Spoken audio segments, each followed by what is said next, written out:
आइए आज आप सुनेंगे मार्गशीर्ष मास महात्म्य कथा में पहले अध्याय की कथा। मार्गशीर्ष महीने को जिसे कि अग्रहण मास के नाम से जाना जाता है। मार्गशीर्ष के महीने में जो कि गंगा स्नान करना, यमुना स्नान करना, कुआं, बावरी, तालाब आदि में स्नान करने का विशेष महत्व होता है। इस महीने में जो कि भगवान श्री कृष्ण की, लक्ष्मी नारायण की जो कि पूजा अर्चना करनी चाहिए।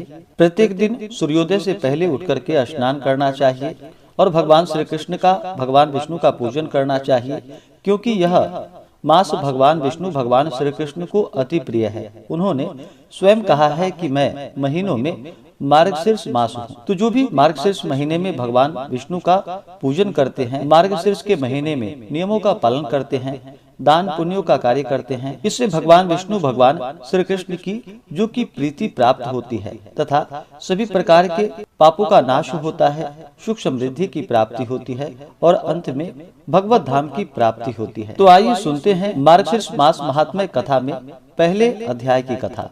तो बोलिए प्रेम से भगवान विष्णु की जय। श्री सूत जी नैमिष क्षेत्र निवासी समस्त ऋषि वृंद से बोले कि हे ऋषि वृंद, प्राणियों के जगत अन्नदाता, भुक्ति और मुक्ति के दाता तथा वसुदेव जी के पुत्र श्री कृष्ण जी के चरण कमलों में वंदन करता हूँ। श्वेत द्वीप में सुख से युक्त लक्ष्मी के पति श्री विष्णु भगवान को नमस्कार किया। चतुर्थ भुजाधारी ब्रह्मा जी विष्णु भगवान से बोले कि हे ऋषिकेश, जगत की पालना करने वाले, पवित्र श्रवण कीर्तन करने वाले, हे देवेश, हे सर्वज्ञ, हे सभी प्राणियों के दाता, मैं आपसे कुछ जानना चाहता हूँ, उसे आप बतलाने की कृपा करें। आपने पहले कहा कि मैं मासों में मार्गशीर्ष मास हूँ, इसलिए मैं उस मार्गशीर्ष मास का महात्म्य आपसे जानना चाहता हूँ। हे रमापते, मार्गशीर्ष मास के देवता कौन हैं?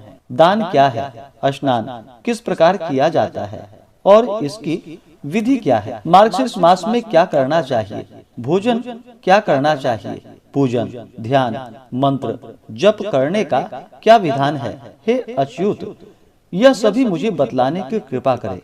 श्री विष्णु भगवान ब्रह्मा जी से बोले कि हे ब्राह्मण, आपने संपूर्ण लोक की भलाई के लिए बहुत ही अच्छा प्रश्न किया है, जिसको करने से समस्त कार्य करने का फल प्राप्त होता है। हे सूत, समस्त यज्ञ करने से जो पुण्य मिलता है और सभी तीर्थों से जो फल की प्राप्ति होती है, उसी फल की भांति मार्गशीर्ष मास के व्रत करने से होती है। तुला दान करने पर मनुष्य को जो फल प्राप्त होता है, उसी फल की भांति केवल मार्गशीर्ष मास का महात्म्य का पाठ करने से हो जाती है।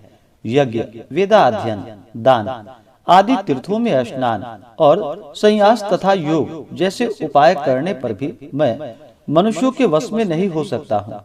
अगर वही उपाय मार्गशीर्ष मास में स्नान, दान, पूजन, ध्यान, मौन जप आदि करने पर मैं मनुष्य पर प्रसन्न हो जाता हूँ। इसी तरह से अन्य मास में यह उपाय करने पर वांछित फल नहीं मिल पाता है। मैंने तुमसे यह गुप्त बात कही है। सर्वत्र निवास करने वाले देवताओं ने मार्गशीर्ष मास में मेरे प्राप्ति का कारण जानकर अन्य धर्म आदि अपनाने से इस मार्गशीर्ष मास को गुप्त कर दिया गया है। जो मनुष्य मेरी भक्ति से परायण है और जो कोई पुण्य कर्म को करता है, उसे वांछित फल प्राप्त करने हेतु मार्गशीर्ष मास में अवश्य ही भुक्ति व पुण्य कर्म करने चाहिए। जो मनुष्य मार्गशीर्ष मास का व्रत नहीं करते हैं, उनको पाप रूप समझना चाहिए, क्योंकि वे कलयुग से अत्यंत प्रसन्न हो रहे हैं। हे वत्स, 8 महीनों में स्नान, दान, पूजन, व्रत आदि करने से मनोवांछित फल मनुष्य को सूर्य जब मकर राशि में माघ मास में आने पर प्राप्त होता है। माघ मास की अपेक्षा 100 गुना अधिक फल वैशाख मास में व्रत करने से मिलता है और वैशाख मास में पुण्य कर्म करने से 1000 गुना अधिक फल उसी भांति तुला राशि में सूर्य आने पर कार्तिक मास में व्रत करने से होता है। कार्तिक मास में व्रत करने की अपेक्षा कोटि गुना अधिक फल वृश्चिक राशि में सूर्य आने पर मिलता है।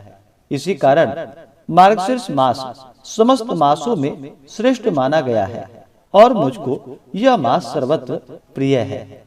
जो मनुष्य मार्गशीर्ष मास में प्रातः काल उठकर विधि विधान से स्नान करता है, मैं उस पर प्रसन्न होकर उसके हृदय में निवास करता हूँ।